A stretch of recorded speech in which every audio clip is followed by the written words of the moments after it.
Savage. Hard to explain. Ambition, adversity. Help. That's about it. Please no! Where's my goddamn hit card? Worried. Hard work.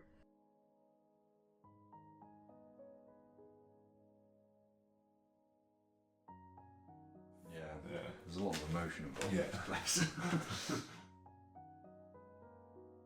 It means it's a good thing because it's awesome training and the coaches want you to get that opportunity, but it also brings a bit of fear, a bit of anxiety in your mind because it's a real brutal challenge and you're going to have to really go deep to get through it. Tough miles, tough training. A pretty dark couple of days, but a very important part that needs to be done in a winter training block for the season that lies ahead. Lots of training and pain, and then more training, and then they just add a bit more pain, and me just trying to get myself through it. That's it. Means a long time away from my games console. Sierra Nevada is probably one of the hardest camps you can go on. It's all land-based, spend a lot of time on the row machine, a lot of time in the gym, there's a lot of sweat, a lot of pain. It's basically where you come to win medals. You're here through the winter, we come here for 2 camps. It's kind of what makes our summer. It's hard, but it's needed. Well, I suppose it's a real privilege to train with a team. Yeah, it's a tough place to be, but yeah, it's obviously a privilege to be here. So Sierra Nevada, pretty much everyone on the GB team that has earned a medal, whether it's Olympic Games, World Championships, they've all came through this camp. They've all come up here.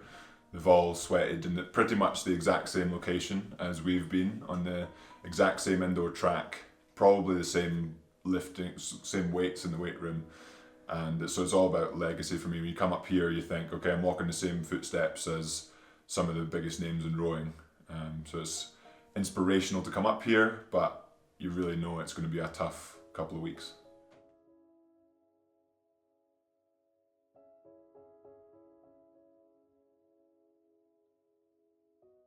It basically just, it's harder to breathe. The first couple of minutes you think, oh, this is fine, and then it gets tough really quick, and you just got to battle through every erg and try and get yourself through each day, one day at a time. You need to be a lot more intelligent with your training, a lot more intelligent with your recovery. Makes training a lot tougher. It means you don't recover as well. So it has a knock-on effect, and certainly as you get to the later stages in the camp, like we are now, we're only 3 days out from going home. I'm starting to really feel it. Can make walking down to the erg room a bit trickier. At any moment, you could completely blow your doors off. You can be in the middle of a 20k, and you could have done 14k of it, and everything's going to plan, and everything feels great, and then all of a sudden you just get hit with a wall. I always say the biggest advice I can give someone is you've got to respect the mountain. You've got to respect everything that you do, and everything's got to be strategical, because if you get things wrong, you can get things very wrong up here. Most of you notice it when you walk up the stairs. You get very out of breath walking upstairs. There's quite a lot of stairs from the gym to here. It's probably the hardest part of the camp, really. Getting to and from the ergos. Well, I mean, it depends on the person. Some people get away with it here, others don't. You're treading on a fine line here. If you do one ergo slightly too hard, it can mess your entire camp up. It's a really difficult place. I mean, you can be the fittest, strongest person in the world down at sea level, but it is different here, and it doesn't always work out.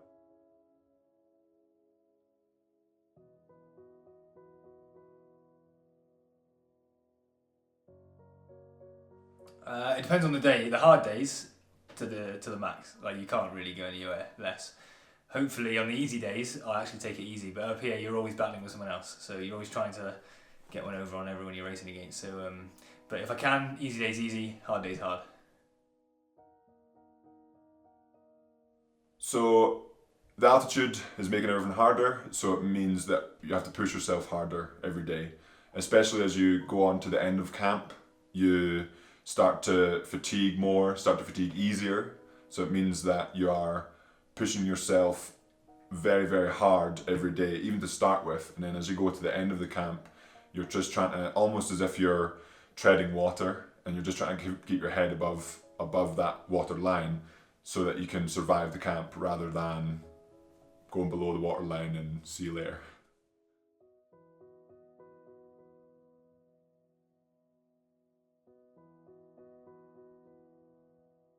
I think, of course, there's always some sessions where, you know, early in the morning or after a tough few days, and your brain just wants to stop, your body's aching, you know, your legs are tired, your lungs are tired.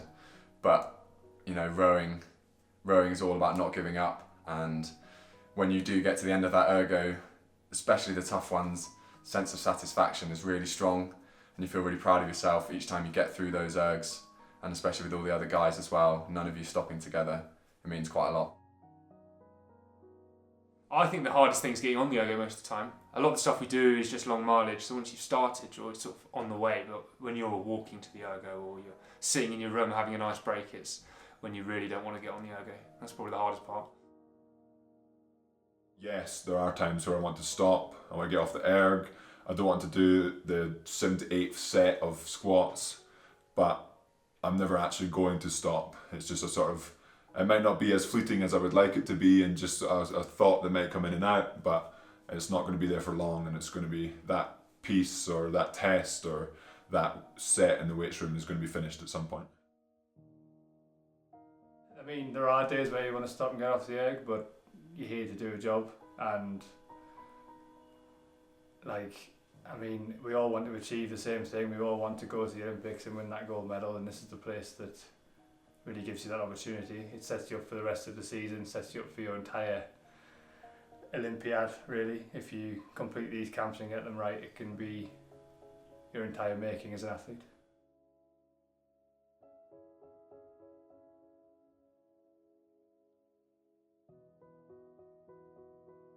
I think when you're up here, there's no water testing between each other, and so the camaraderie really gets you through, you know, other boys cheering you on the erg when you're having a tough day, and you know, it's a real tight-knit group, and it really helps you get through, because you wouldn't be able to do it by yourself. For me, the fact that I haven't missed a session up until now is a huge victory for me, and that gives me a big boost coming into the last few days. Again, I think having not completed camps in the past, it has been a learning curve, and now I have the experience and I'm aware of the mistakes I've made in the past and just managing that better. This time it was 24 Kit Kats, 9 Rocky Bars, 18 Bakewell Tarts, packet of fudge, packet of what they call the eclairs, and I think it was something like 30 chewing gums. So not much. I think for me is that I've seen the guys come back and do big scores in the ergo, and I think that's what motivates me for the 2 weeks, is that there to come back and do something good. Knowing that I get to have steak at the end of it.